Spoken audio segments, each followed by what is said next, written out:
পরকীয়ার জেরে প্রেমিকার স্বামীকে নৃশংসভাবে খুন, অভিযুক্তদের যাবজ্জীবনের নির্দেশ বর্ধমান আদালতে। সূত্রে জানা গেছে 2017 সালের 4 অক্টোবর মাধবদীহি থানায় একটি অভিযোগ আসে যে বর্ধমান আরামবাগ রাজ্য সড়কের নন্দনপুর ঢাল এলাকায় একটি বস্তাবন্দি দেহ থেকে দুর্গন্ধ ছড়াচ্ছে। তৎক্ষণাৎ পুলিশ গিয়ে দেহটি উদ্ধার করে এবং ময়না তদন্তের জন্য পাঠায়। মৃতের ডান হাতে থাকা তাপসী নামের ট্যাটু দেখে দেহ শনাক্ত করা হয়। পুলিশ জানতে পারে মৃতের নাম খোকন মাঝি এবং তার স্ত্রীর নাম তাপসী মাঝি। এরপরেই মৃতের পরিবারের তরফে করা অভিযোগের পরিপ্রেক্ষিতে তদন্তে নামে পুলিশ।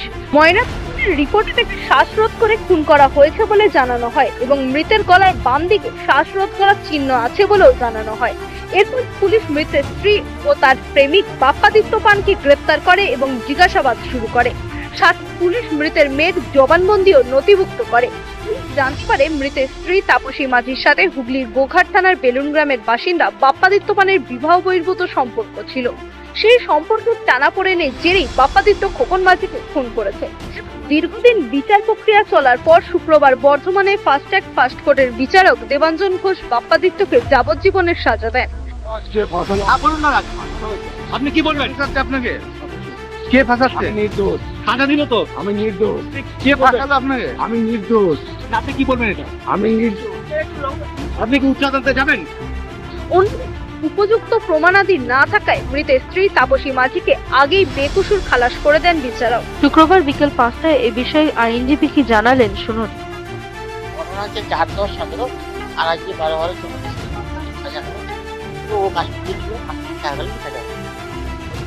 ঘটনা হয়েছিল 4-10-17 তারিখে একটি লোক পাওয়া যায় না। লোক খোঁজাখুঁজির পর একটি লোক দেখতে পায় যে একটা তারপর ওইটা থেকে এবারে মদনপুর থানার বড়বাবু এবং থানার যে তদন্তকারী দারোগাবু দুর্গোপাল হালদার এবং বড়বাবু তাদের অভিযুক্ত অসীম এবং তাদের প্রচেষ্টা দিয়ে এই কনস্ট্রাকশনের মাধ্যমে এই গোটা কেসটাকে উদ্ধার করে এবং তারপর ধরা হয়। যে পুলিশ যাকে ধরা হয় মাধবদী উচ্চালন বাজার থেকে ধরা হয় তার বাসটা থেকে এত ওকে জিজ্ঞাসাবাদ করে উদ্ধার হয় এবং সেই কীভাবে মেরেছে গলায় ফাঁস দিয়ে গামছা দিয়ে সেই গামছা উদ্ধার হয় এবং যেটা ওই টায়ারের টিউব দিয়ে গোটা বস্তাটা ফেলেছিল ফেলে দিয়েছে প্রায় 1 কিলোমিটার দূরে। ওই সময় একটা পুকুরে ওখানে মেরেছে, মেরে তারপর সাইকেলে করে নিয়ে গিয়ে ওইখানে ফেলেছে। সেই সাইকেল এবং সেই টিউব এবং সেই গামছা বস্তা সবই রিকভারি হয়েছে এবং তার হাতে ওই নৌকা থেকে যে ফোন মাঝি সেটা মানে আইডেন্টিফাই করার পর ওটাও তো ডিএম করার সময় তখন ওর হাতে বুটকা দেখতে পায়, পুলিশ দেখতে পায়। তারপরে চারিদিকে খবর দেওয়ার পর ওর জামাই এসে যেটা বলে যে হ্যাঁ এটাই আমার শ্বশুরের এই বডি এবং বিভিন্ন আত্মীয় যারা কাকা আছে তারপরে ওর শাশু সবাই এসে বলে যে হ্যাঁ এটাই আমার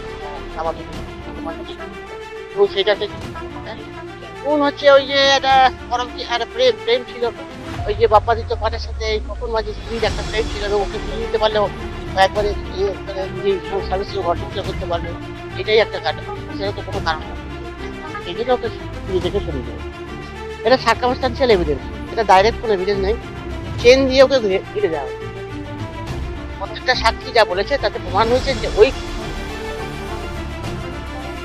যারা সাজা দিয়েছে যাবজ্জীবন 202 ধারায় যাবজ্জীবন দিয়েছে এবং তার সঙ্গে 2,000 টাকা ফাইন অনাদায়ে আরও 6 মাসের আর 201 প্রমাণ লোপাটের জন্য 7 বছর সাজা আর তার সাথে 5,000 টাকা অনাদায়ে আর 3 মাসের 2 সাজা একসাথে।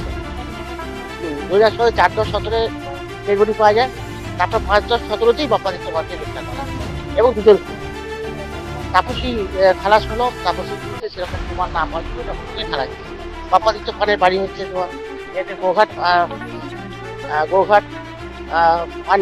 হুগলি গোঘাট